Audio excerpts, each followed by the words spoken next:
നമസ്കാരം. പതിരും കതിരും.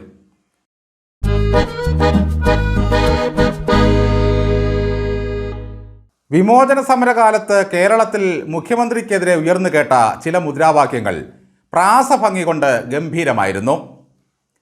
നാടു ഭരിക്കാൻ അറിയില്ലെങ്കിൽ താടി പഠിക്കൂ നമ്പൂരി എന്നായിരുന്നു അതിലൊരെണ്ണം. അച്ഛനും മക്കളും പരസ്പരം മുടിവെട്ടി സുന്ദരന്മാരാകുന്ന കാലത്ത് ഈ മുദ്രാവാക്യത്തിന് ഒട്ടുമേ പ്രസക്തിയില്ല. വിമോചന സമരകാലത്തെ മുദ്രാവാക്യങ്ങളിലേറെയും ഭീഷണിയുടെ ചുവയുള്ളതായിരുന്നു. അതിലൊന്നാണ് CPA വെട്ടിയ നാടാണേ ഓർത്ത് ഭരിക്കൂ നമ്പൂരി എന്ന മുദ്രാവാക്യം. അത് കേട്ട് നമ്പൂതിരിപ്പാട് പ്രതികരിച്ചത് CP അങ്ങ് മൈലാപ്പൂരുകാരനും ഞാൻ ഇവിടുത്തുകാരനുമാണ് എന്നായിരുന്നു. ഇന്നലെ SFIക്കാര് യൂണിവേഴ്സിറ്റി കോളേജിൻ്റെ മുമ്പിൽ ഉയർത്തിയ ബാനറിലും കണ്ടു ആ പഴയ ഭീഷണി. CPA വെട്ടിയ നാടാണേ, ഗവർണർക്കുള്ള മുന്നറിയിപ്പാണിത്.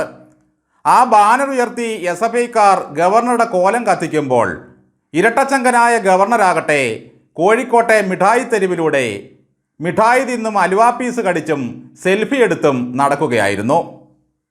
ആരാധകർക്കൊപ്പം ഗവർണർ നടക്കുന്നതും പടം പിടിക്കുന്നതും പിള്ളേരെല്ലാം ഗവർണറുടെ തോളത്ത് കയറുന്നതുമൊക്കെ കണ്ടപ്പോൾ നമ്മുടെ CPMകാർക്ക് ആകെ ഹാലിളകി.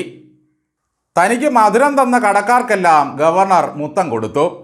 ഈ ഭീഷണിയൊക്കെ നിലവിലുണ്ടായിട്ടും തെരുവിലിറങ്ങി ഇങ്ങനെ നടക്കാനും ഓരോ കടയിലും കയറി വെള്ളലുവ വെട്ടി തിന്നാനും കോലുമുട്ടായി എല്ലാം മേടിച്ച് നുണയാനും ഗവർണർ അസാമാന്യമായ ധൈര്യം കാട്ടി.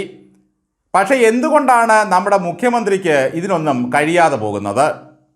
വരുത്തനായ ഗവർണർക്കില്ലാത്ത പേടി എന്തുകൊണ്ടാണ് കേരളത്തിൻ്റെ മാണിക്യമലരായ പിണറായിക്ക് ഉണ്ടായത്? നരച്ചാലും നരി കടി മറക്കില്ല എന്ന അവസ്ഥയിലാണ് ഗവർണർ. എന്നാൽ പിണറായി ആകട്ടെ കടി നിർത്തുകയും നാക്കുകൊണ്ട് ഈച്ചയെ വെട്ടുകയുമാണ് ഇപ്പോൾ ചെയ്യുന്നത്. ഗവർണറുടെ സുരക്ഷയിൽ ഏറെ ആശങ്കയുള്ള AK ബാലൻ പറഞ്ഞത് ഗവർണർക്ക് കാര്യമായി തലയ്ക്കെന്തോ സംഭവിച്ചിട്ടുണ്ടെന്നും കടകളിൽ കയറി അലുവ തിന്നുന്നത് അപകടമാണെന്നുമായിരുന്നു. മധുരം തിന്ന് ഗവർണർക്ക് പ്രമേഹമുണ്ടായാലോ എന്ന പേടിയായിരുന്നില്ല ബാലന്. കടക്കാരൻ ചിലപ്പോൾ വിഷപ്രയോഗം നടത്തിയാലോ എന്ന പേടി. എന്താ ബാല ഇങ്ങനെയൊക്കെ പറയുന്നത്?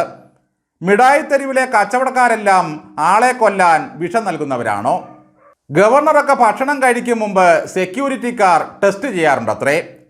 നാട്ടിലുള്ളപ്പോൾ ബാലനാണ് പിണറായി വിജയൻ്റെ ടെസ്റ്ററായി പ്രവർത്തിക്കുന്നത്.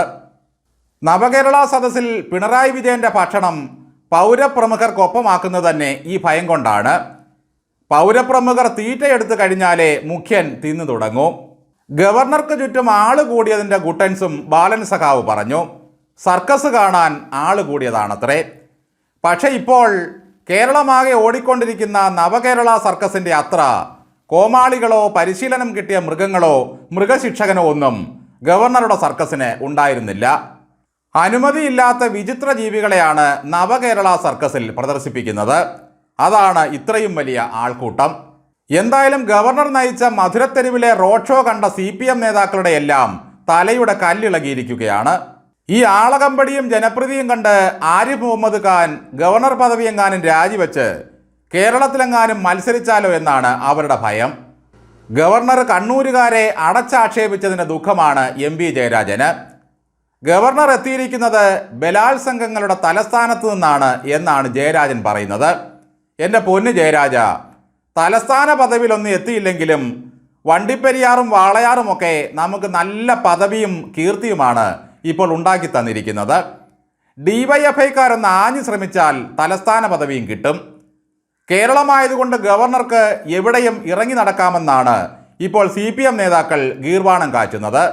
ഇങ്ങനെയുള്ള കേരളത്തിൻ്റെ ഏതെങ്കിലും ഒരു നിരത്തിലൂടെ ഒന്ന് തനിച്ചു സഞ്ചരിക്കാൻ ഈ പിണറായി വിജയന് പറ്റാത്തത് എന്തുകൊണ്ടാണ്?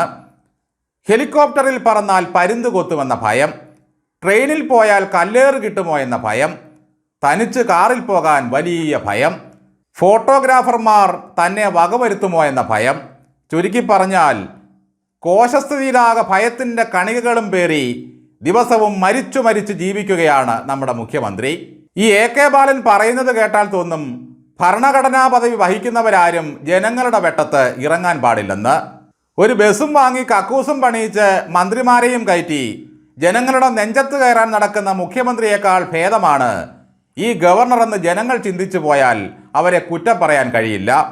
ഗവർണർ സംഘപരിവാറുകാരെ കുത്തിത്തിരുകുന്നതോ ബില്ലുകൾ പിടിച്ചു വയ്ക്കുന്നതോ ഒന്നും ജനങ്ങൾക്കറിയേണ്ട.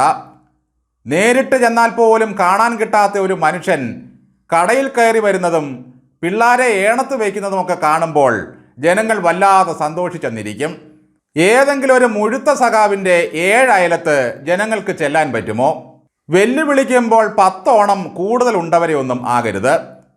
തെരുവിൽ നടന്ന് ഗവർണർ സ്വന്തം വില കളയുകയാണെന്നാണ് CPM അടിമകളുടെ ഒരു വിലാപം ഇപ്പോൾ. ഗവർണർ പിന്നെ നടന്നു ചെല്ലാതെ മിഠായി തെരുവിലെ മതിൽ പൊളിച്ച് അകത്ത് കടക്കണമായിരുന്നു. തൻ്റെ അരികിൽ വരുന്നവരുടെ തല രക്ഷാപ്രവർത്തനത്തിൻ്റെ ഭാഗമായി ചതയ്ക്കാൻ RSSകാരെ കൊണ്ടു നടക്കണമായിരുന്നു. ചില്ലുമേടയിൽ ഇരിക്കുന്നവർക്കാണ് വിലയെന്ന് കരുതുന്ന അടിമവർഗമായി CPM അണികൾ. കോഴിക്കോട് കല്ലായിത്തെരുവിലെ മാളിക വീടിൻ്റെ മുകളിൽ വെച്ചാണ് ആദ്യകാല സഖാക്കൾ ഈ പാർട്ടി രൂപീകരിച്ചത് എന്ന് കരുതി അവർ മണ്ണിലിറങ്ങി വന്നായിരുന്നു പ്രവർത്തിച്ചത്. പക്ഷേ ഇന്നത്തെ പാർട്ടി ഓരോ ദിവസം കഴിയും തോറും കൂടുതൽ ഉയരത്തിലേക്ക് മണിമാളികകളിലേക്ക് താമസം മാറ്റുകയാണ്. വേറെ ഏത് നേതാവിൻ്റെ അടുത്ത് ആൾക്കൂട്ടമുണ്ടായാലും ഇവർക്ക് സഹിക്കില്ല. സുരേഷ് ഗോപിയുടെ പദയാത്രയെ പദയാത്രയാക്കിയ സൈബർ അടിമകൾ ഗവർണറെ ഇപ്പോൾ അലുവാതീറ്റക്കാരനാക്കുകയാണ്.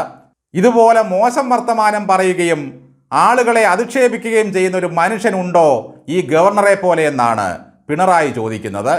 മാന്യതയും മനുഷ്യസ്നേഹവുമൊക്കെ പിണറായി വിജയനിൽ നിന്നും കണ്ടുപഠിക്കണം. വെറുതെ മലർന്നു കിടന്ന് തുപ്പരുതേ മുഖ്യമന്ത്രി. ക്ലിഫ് ഹൗസിൽ ചെന്ന് ആ നിലക്കണ്ണാടിക്ക് മുമ്പിൽ നിന്നിട്ട് ഈ ചോദ്യങ്ങളൊക്കെ ഒന്ന് ഉറക്കെ ചോദിക്കണം. അത് കേട്ടാൽ ക്ലിഫ് ഹൗസിൻ്റെ തൊഴുത്തിൽ നിൽക്കുന്ന പശുക്കൾ പോലും ചിലപ്പോൾ കുറ്റിയും പറിച്ച് ഓടിയെന്നിരിക്കും.